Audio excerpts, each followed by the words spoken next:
Hi అండి. మన జీవితంలో ఎన్నో రకాల చాప్టర్లు ఉంటాయి. ప్రతి మూమెంట్ ఒక చాప్టరే. వాటిలో గుడ్ చాప్టర్స్ ఉంటాయి, బ్యాడ్ చాప్టర్స్ ఉంటాయి.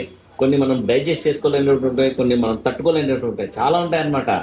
బ్యాడ్ చాప్టర్స్ వచ్చినంత మాత్రాన జీవితం అక్కడికి ముగిసిపోయిందని ఎప్పుడు అనుకోదండి. బ్యాడ్ చాప్టర్స్ తర్వాత కూడా జీవితం చాలా ఉంటుంది. ఎందుకంటే ఇప్పుడున్న యువత ఎమోషన్ కంట్రోల్ చేసుకోలేక అయిపోయిందేమో అని ఇమాజినేషన్ లో లైఫ్ ఎండ్ చేసుకుంటున్నారు. ప్లస్ అక్కడికి వదిలేస్తున్నారు. No no no, don't do like that. ఎందుకంటే నా జీవితంలో చాలా సార్లు ఫెయిల్యూర్స్ ఫేస్ చేశా. ఫెయిల్యూర్స్ తర్వాత అద్భుతమైన విజయాలు భగవంతుడే మనకు అందించినాడు. ఆ టైంలో ఆ మూమెంట్ లో మనం కొద్దిగా ఎమోషన్ కంట్రోల్ చేసుకోగలిగి వెయిట్ చేస్తే చాలు. ప్రశాంతంగా కూడా ఉండలేవు, ఎందుకంటే సిచ్యుయేషన్ అట్లుంటది. జస్ట్ వెయిట్ చేస్తే చాలు, you will be in to the right track and wonderful things. Okay, సరే, మంచి మూమెంట్స్ కోసం వెయిట్ చేయండి చాలు. ఓకే. నాకైతే హార్ట్ఫుల్నెస్ మెడిటేషన్ చాలా సందర్భాల్లో ఉపయోగపడింది. ఆ హార్ట్ఫుల్నెస్ మెడిటేషన్ వల్ల ఎమోషన్స్ కంట్రోల్ చేసుకోగలిగాను, వెయిట్ చేయగలిగాను.